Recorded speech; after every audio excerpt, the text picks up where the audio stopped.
A nigga like me, man, I love the game. I love the hustle, man. I be feeling like one of them ball-playing niggas, you know? Like Bird or Magic or something. Yeah, you know, a nigga got dough. A nigga could leave the league. But if I leave, the fans still gonna love me, man?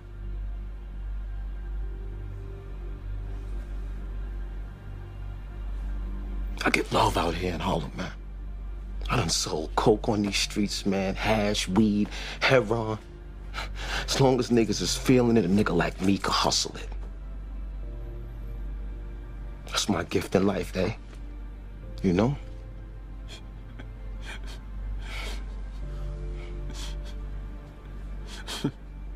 What? The fuck you laughing at, B? You, man. Funny, man. You a hustling motherfucker, man. For real, baby. You fucking killing me, man. Well, you know me, baby. I want to do this video as a dedication to my girl, man, my son's mother, man. She started a business last week, what was it, Friday? She had her first event 7 days ago. The business is a mobile hookah, shisha business. Since then, she has, her and her partner have booked like maybe 5 events already. She's making on average about $300-400 an event. She spent about they spent about $1,500, maybe less. Bought the hookahs, did everything they were supposed to do, man. I helped a little bit with advice here and there, but it's pretty much 99% their business, their idea, their hustle. The business is flourishing. She's already booked a reality show. She booked Married to Medicine on Bravo. Just because she went out there and took that risk. She did what they did, her and her partner. Booked the business, and now they're making money. The thing is this, man, like, I'm not just up here talking, making this video. I know it's been a while since I made a video. I've been busy, got a lot of things going on, trying to study, trying to set my bank account situation up like I wanted. Had to incorporate my business. I did a lot of stuff, man. She went and incorporated, and because she incorporated, and to her credit, I told her, I said, well, why would you spend $300, $250 incorporating? Make money first and then incorporate with that money. She said, no, I'm gonna go ahead and do it. Well, that was good, because when Bravo contacted her and her partner, she needed that, right? So she was able to book real business with a real firm, not real business, but she was able to book, this company. I won't say the name of the company, but they're the company, the production company that does Married to Medicine on Bravo. She met the people. They took pictures, the cast members. They were there. This was Wednesday. They contacted her through Facebook on a Tuesday night. She scrambled Tuesday night, went and got everything set up and did it. Now, to her credit, she's going to get it. Now, why am I talking about this? Because like I said, I went to the Black Enterprise Conference a couple years ago. I wasn't able to go this year. I was supposed to. I paid for, can't even go. Paid for both events. This weekend is the Power Networking Conference in Prince George County, Maryland. And this is the thing. A lot of these people, a lot of times, man, black women go out here and do a lot of things, and they go out here and build, man. And I hate to say that. When I say build, listen to what I'm saying. Because I know men build, women don't build. Women are more nurturers. What I'm saying is, our women should not be out building us. Our women should not be, right now, the fastest growing segment of entrepreneurship in this country is African American women, black women, and I'm putting this video up here just to kick us in the butt, man, as men. What are we gonna do? What's our legacy? You see what I'm saying? A woman at the end of the day can leave a legacy. Madam C.J. Walker, they can. But for the most part, a lot of times in our society, the way it's structured, is for us as men to stand up and build. Now, I hadn't talked about that in a minute. And I know I get called a simp for saying this. I'm worshiping black, whatever. There's a lot of black women out here that's handling business, man. What are we doing as black men? What are we going to do? What's going to be our legacy? You see what I'm saying? It's been 7 days. She's booked every bit of about, I'd say, of almost upwards of maybe, they're going on over, to like maybe what, 50, 20, 2,200, somewhere in there already. When Atlanta Magazine has contacted her. They're going to be on in Atlanta Magazine. This is just because they chose to go out and do what they're supposed to do. Now, I'm going to tell you the beautiful thing about what she did. She has, I don't know, anytime she puts up a post, she'll get, on Facebook, she'll get, 200 likes, 300. It might just be a picture or whatever. She monetized her situation. Her partner is a well-known individual. Together, they probably got maybe, I don't know, what, 5,000-6,000 friends together on Facebook. All of them, aren't coming in and posting, but a lot of times she's getting her personal messages on Facebook is getting blowed up every day. I just talked to her a minute ago. She got, I don't know how many people reaching out to her, trying to schedule events. She hadn't even been on TV yet. We hadn't even set the website up. We're setting that up now. They got a photo shoot they're doing. It's a lot of things she's setting up. I'm proud of her. I told her that. But the thing is this. What are we going to do? See, I can support what she's doing. It doesn't make me feel any way insecure because y'all know what I'm about. I don't feel any less of a man if she makes a lot of money. I want her to make as much as she can because I'm who I am and I'm going to do what I'm supposed to do. What she does has no bearing, or it doesn't make me feel any way inferior. If you're a man and you got a woman that has that potential, push her to do it. But not only that, when they make the money, budget. She's saying she's gonna leave the money in her account, in the PayPal account. They're not even gonna pull the money out. It's just strictly for business. They're gonna get a debit card from PayPal. That's what they're gonna use. That's what we need. That is what we need. Now the question is this: what's our legacy gonna be? That's what I want to know. What are we going to do? What are we going to build? There's so many different avenues that we can take as people. Businesses can be started with a few $100s. You can almost start a business for free, technically. Ain't no almost in it, you can. You could do bird dogging with real estate. Find a deal, get it under contract, submit maybe $100 to get it under contract. Then go find another buyer.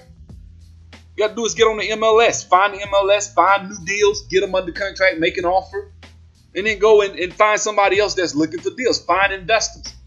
You can make $4,000 or $5,000 a deal just like that. That's just one thing. I can't. You know what? I talk about a lot of stuff. I can't do everything. I can't. I have a lot of ideas. I don't try to do every idea. One of the biggest things I've learned, and that's to her credit. She chose one business. She didn't try to do 50 different things. She chose one idea and she's sticking that first.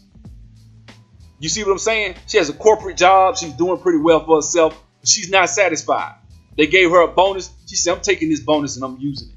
She only used a fraction of it, but she used it, her and her partner, to get out there and do what they're supposed to do. At the end of the day, it's about black empowerment by any means necessary. I'm going to leave y'all with Malcolm X at the end of this video. I just wanted y'all to hear this, man. I just wanted y'all to see this. We got the class going. If you're not familiar with it, thebecomingproject.org is the name of the website, www.thebecomingproject.org, one word. And basically, within that class that we're taking, we're learning a lot. I got about 13,000 points on Trailhead. I'm building, I'm learning. I also have a project I'm doing every day. I'm trying to study, make sure I'm ready for that. But what am I saying? I'm saying, what is your plan? Come up with a plan. Come up with a plan. And when you have your plan, stick it. See, when you got a plan, you don't have time to get out here and get in fights, go to jail, and do stupid stuff because you're focused. Are we focused? Are we building? That's my main concern. So I just want to leave y'all with this. Thank you. You know what? Before I start this video, let me say this. The beautiful thing about this video that I like is the part where he said the black man is in no moral position. It's immoral for you to have no jobs, have no factories, to give the white man, and yet you want to try to shame him into giving you a job when you have no job, you have no factories. So just check this out, man. This is deep. This is the crux of me having this channel. What he was saying, what Malcolm was saying, was dead on, spot on. That's why he's one of my favorites, if not the favorite African American figure that's that's ever lived in this country. I would put him over a lot of people. It's a tie between him and maybe Marcus Garvey. But these two guys were about black economic empowerment. Check this out. This is hot fire. This is venom. Check it out. Thank you. This time I really mean it. Thank you. Black man in America for the past 400 years has been like a boy in the white man's house, begging the white man for a job, for food, clothing, and shelter. And then after the white man provides him with all of these things, he turns around and has the nerve to get angry at the white man when the white man tries to control his life. How can people, a group of people such as our people, who own no factories, have equal job opportunities competing against a race that owns the factories? The only way the two can have equal job opportunities is if black people have factories as well as white people have factories. And then we can employ whites or we can employ blacks, just like they can employ whites or they can employ blacks. But as long as the factories are in the hands of the whites, the housing is in the hands of the whites, the school system is in the hands of the whites, you have a situation where the blacks are constantly begging the whites, can they use this or can they use that? That's not any kind of equality of opportunity, nor does it lend toward one's dignity. What does a black man look like begging for a cup of coffee in a white restaurant and doesn't have a job to back up to pay for it when he does get the coffee? It's putting the cart before the horse. Instead of the Negro leaders having the black man begging for a chance to dine in white restaurants, the Negro leader should be showing the black man how to do something to strengthen his own economy, to give himself an independent economy, or to provide job opportunities for himself. Not begging for a cup of coffee in a white man's restaurant. Number one, he must have a knowledge of himself, and this gives him confidence in himself. He has been brainwashed by the educational system that exists here in America to the point where he feels he was a savage in the jungle when he was before he was brought here, and this destroys his morale. So the number one thing that has to be done, he has to be retaught, he has to be re-educated and made to know that he's a man like anyone else, and then he can stand on his own 2 feet like others. Then if the black man, the black leadership, who has access to all of this money and has all of these degrees today, can't use his talent and his know-how to set up business opportunities, job opportunities, housing opportunities for the black people, the same as the white leaders have done for white people, then these black leaders need to get off the boat. They're not leading our people toward any kind of independence, but they're using their positions and their education and their talent to exploit our people worse than the slave master did during slavery. If white immigrants can come to this country 50 years ago with nickels and dimes and no education, and come here and pool their little nickels and dimes and no education, and set up little stores, develop these stores into larger stores, develop this into an industry which creates job opportunities for whites. Since Lincoln was supposed to have freed the black man 100 years ago, and today the black man, according to the government economists, has spending power of $20 billion per year. We feel that with the black man spending $20 billion a year, not setting up any businesses, not creating any industry, not creating any job opportunities for his own kind, he's not in a moral position to point the finger today at the white man and tell the white man that he's discriminating against him for not giving him a job in factories that he himself set up. If the black man has $20 billion, and these so-called Negro leaders are such geniuses that they can integrate white restaurants and integrate white factories and force themselves into that which the white man has set up, they should use this same ingenuity to show the black people how to pool our wealth and set up something of our own. And then we won't have to force our way into it. We should own and operate and control the economy of our community. You would never find, you can't open up a black store in a white community. White man won't even patronize you. And he's not wrong. He got sense enough to look out for himself. And you who don't have sense enough to look out for yourself.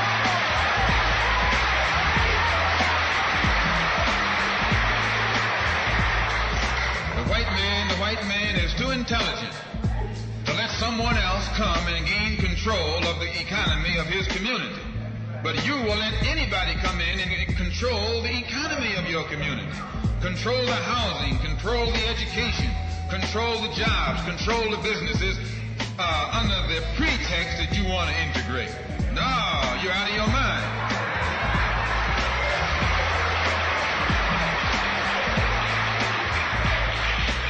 We have to become involved in a program of re-education to educate our people into the importance of knowing that when you spend your dollar out of the community in which you live, the community in which you spend your money becomes richer and richer. The community out of which you take your money becomes poorer and poorer. And because these Negroes who have been misled and misguided are breaking their necks to take their money and spend it with the man is becoming richer and richer, and you're becoming poorer and poorer. And then what happens? The community in which you live becomes a slum. It becomes a ghetto. The conditions become run down. And then you have the audacity to complain about poor housing in a run-down community. Why, you run it down yourself when you take your dollar out.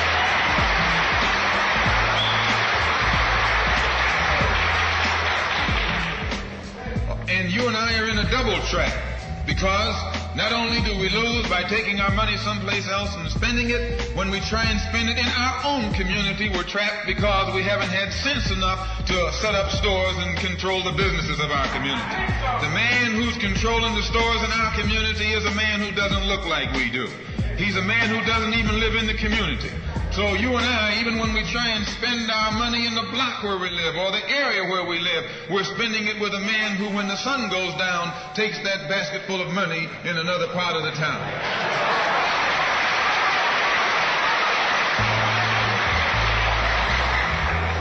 So we're trapped,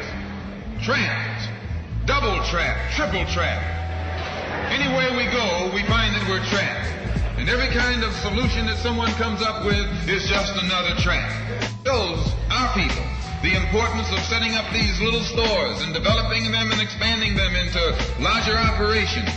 Woolworth didn't start out big like they are today. They started out with a dime store and expanded and expanded and expanded until today they're all over the country and all over the world, and they're getting some of everybody's money.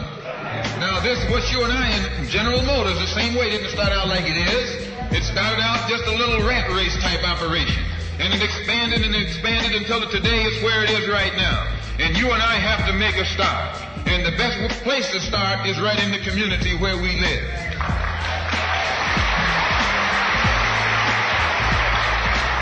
So our people not only have to be re-educated to the importance of supporting black business, but the black man himself has to be made aware of the importance of going into business. And once you and I go into business, we own and operate at least the businesses in our community.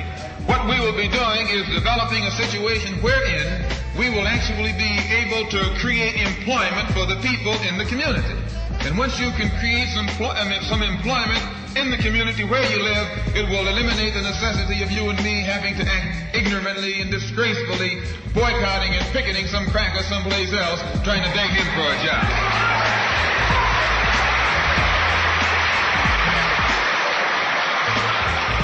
Anytime you have to rely upon your enemy for a job,